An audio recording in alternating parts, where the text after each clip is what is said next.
Hi, this is Steve, your YouTube English teacher, with another reading video. And I know these are the most popular videos on the channel because everyone loves reading, especially C1 reading when they're complicated texts with similar ideas that you have to debate. Well, this could be the answer because this could be. So we've got another one coming up. And we are focusing on a really useful reading skill. I'm trying to teach you skills, not just go and read. No, how do you read?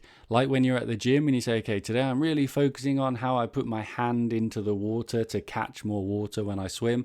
Or I'm really feeling my form in my keeping my back straight when I deadlift. You should be doing the same when you're reading. You're not just reading for fun. You are learning skills to pass this exam. So we're going to talk about inferring. And we're going to do some C1 reading part 7, where you have to put the paragraphs in, and we'll explain why in a minute. So inferring means using your own knowledge or common sense to understand the text better. What it really means is saying things like inferring ideas and details by thinking critically about it. If it says this, then it also means this, because we know that as a species, this means this. I'm using my own knowledge and often common sense. You don't need to use too much of your own knowledge in a Cambridge exam because it's an English exam, not a science or history exam and so on. But using that logic to say, okay, it says this, so it also means this, and then this is what's giving you the answer. Inferring ideas beyond just what's in the text, reading between the lines and so on. So we're doing part 7. My previous tips still apply, which are really useful. Part 7 is the gapped text, where you're filling in sentences or paragraphs. My previous tips, my patented method, which works really well, annotate with a brief summary, another reading skill, before and after each gap. Underline your reference words. If it says, these were the facts that, these must be referring to something. Cross out the paragraphs as you eliminate them, as you're starting with the easy ones and eliminating them. All of these tips still apply, but today we're focusing on how we can infer answers when we're reading these complicated texts. So same as before, the complete text will be in the description for you to work on. We're going to focus on each part by part. We have a text about sugar alternatives. Sugar is bad for you. It makes you overweight, as it says in this paragraph. And what we have here is, well, really you need to be doing this with the text by yourself because it's impossible to look at it on one slide without going blind. So you've looked at the text, you've looked at the options. Maybe we can infer here, take a minute to read it if you haven't already. But this gap, what are the ideas that we're throwing around here? What can we infer is going to go in this gap? Well, we've got something about the problems of sugar, obesity, heart disease. Maybe it could also be, or it could instead be, something about reducing sugar, alternatives, or what comes after it. This is all about the history of alternatives to sugar. We've got a story about the first real alternative. So we're going to need some of these ideas in there. You have to infer. If it says this, then it's logical to include this. Here are 5 options. I'm saying one of these is correct. So if you remember what it says here, pause the video, read through these options. Again, if you're doing it with the complete text in the description, do the whole exam using these skills. The one that must fit, I'm going to tell you the answer now. Are you ready? Of course, it has to be E. It mentions the current problems, insurmountable problems. We're addicted to sweeteners. And then it also mentions the history of the search, trying to find a solution that has eluded us, meaning we can't get it for so long, going back to 1879 when they were already trying to find alternatives. We should also think, if we're being very strict here, this one is, if I was reading all of them, I would say this is the one that goes in the first gap because this is the only one that works as an introduction. All of the others are referring specific things like this rehabilitation, public suspicions. What public? You can't start something like that. Mixing sugar and sweetener. What? This isn't referring to anything at all. We said this one fits as like the rhetorical question, the general tone of it. It fits in an introductory paragraph. So it is E. Right, here's a complete text. Here's all the options, which you can't see on this screen probably because it's too big. So you need to go to the description and answer all of them. using this logic that we've been talking about, inferring what it makes sense to talk about, understanding the general meaning of the text, and then using that to get the answers, which are coming up.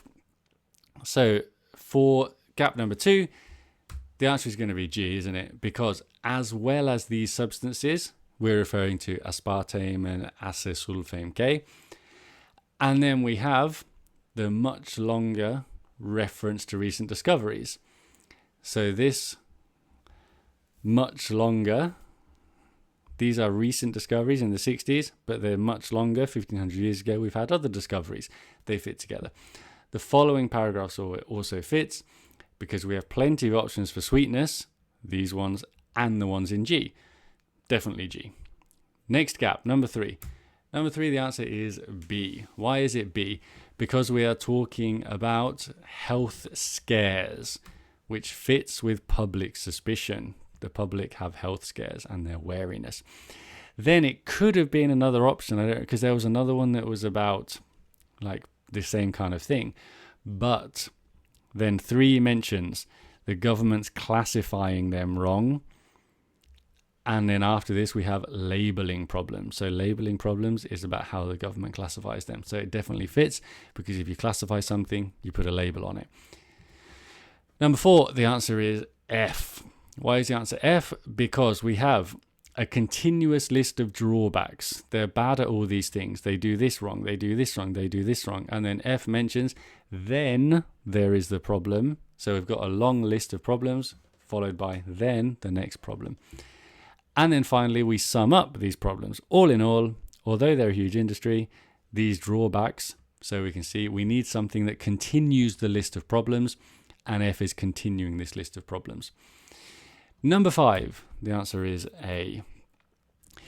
What happened with A? We had the fact that the years in the wilderness are coming to an end.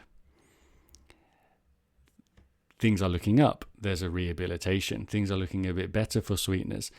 Then we have the solutions and one solution. Obviously, I wrote this yesterday and now I have to look back at it. So we've got solutions which are then overcome by, in the next paragraph, we are talking about how to overcome solutions. So we've got a problem, then a solution. That's a logical way of fixing things together. And our final paragraph, the answer to this one is going to be C. This one was also tough, but the great thing is, of course, by this stage, you've only got 3 options, 2 options left. And the previous one also, I was already looking at, there's 3 options left. Now there's 2 options left. The best option is definitely C because of this keyword ploys that comes after the gap. A ploy, meaning a scheme, an idea that can be slightly negative in general. And we're talking about different ones, such as combining different sweeteners, that's mentioned here, or an additional practice, mixing them together. But such ploys are as good as it gets. So we're talking about different methods for trying to solve this problem of reducing sugar. Right, hopefully we've been able to infer some information from this reading and thought about how we understand things, which is really the big question here, and how that helps us get the right answer. Let's finish with a bit of use of English, just in case you want to check your answers. EGB FAC, 12 marks in total, so very important that we can do this right. Now, can we also infer some answers for our use of English? Again, I think it's possible that we can. What I mean by this is that we don't need to read it in too much detail. Sort of as soon as I see this sentence, I can think, okay, yes, that makes sense. Some of them, yes, you need to stop and think, okay, I need to know the expression or I need to know what it means. But for some of these answers, they are really common words and you're inferring from the context of the sentence what the answer must be. For example, 1, 2, 4, and 7.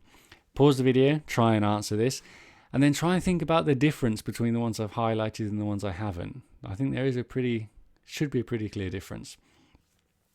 Right, here come the answers, and I'll explain them, and hopefully you've got a bit of an idea. Number 1, the answer is not. Now, the answer must be not because I'm inferring that It's not surprising that teachers panic when a swarm of bees descends on a primary school. That's not surprising, is it? Teachers should panic. So I've inferred the answer from the context of it. Number 2, I can do the same thing. The children were fascinated. So we've got teachers panicking, then we've got children fascinated. These are contrasting reactions. We need a contrasting word. It's however. So you can see what I mean here. I'm inferring from the story, from what's happening, from the meaning, what the answer must be. What did we do next? We did number 3 next, and the answer is up. You round up animals, meaning you collect them, especially if they have escaped and so on, or if you're a farmer, rounding up sheep and so on. Number 4, super common B2 C1 word that's in all of my part 2 videos. It's a relative pronoun, and we know from context we can infer that they are finding nectar in different places and they're communicating this to other bees. It's a place. The answer is where it's to be found. So you can see how I'm inferring the answer from the context of the sentence. Number 5, the benefit of all this. Not much to explain there. It's just the context of the sentence. Number 6, this has had. It seems to have had an effect on the pupil's behavior. Number 7, are children responsible? Not normally. So while or although getting children to be responsible is a challenge, the bees have helped. Again, context of the sentence, you're inferring the answer. And number 8, it can often be a challenge. That is how we use modal auxiliaries, isn't it? It can often be a challenge. And because it's beekeeping, obviously that's why they've put that answer in there. So you can see what I mean, where inferring from being able to understand ideas in a text can also help with use of English. We finished with some speaking part 3 about beekeeping with students. Find a partner in your class, speak for 3 minutes about how these activities could benefit young students with ideas such as, nope, I'm not going to do it. I'm on strike from speaking in these videos. We are only doing reading because I love reading more than anything else. Or we might try this one about sustainable living. Again, thinking about beekeeping. Man, if I could give up my job at school and go and live in an off-grid house with bees and compost and chickens and everything, that would be the life, wouldn't it? But how is the question? Talk about it with your partner. And I hope that was useful and you've used and learned some reading skills. Goodbye.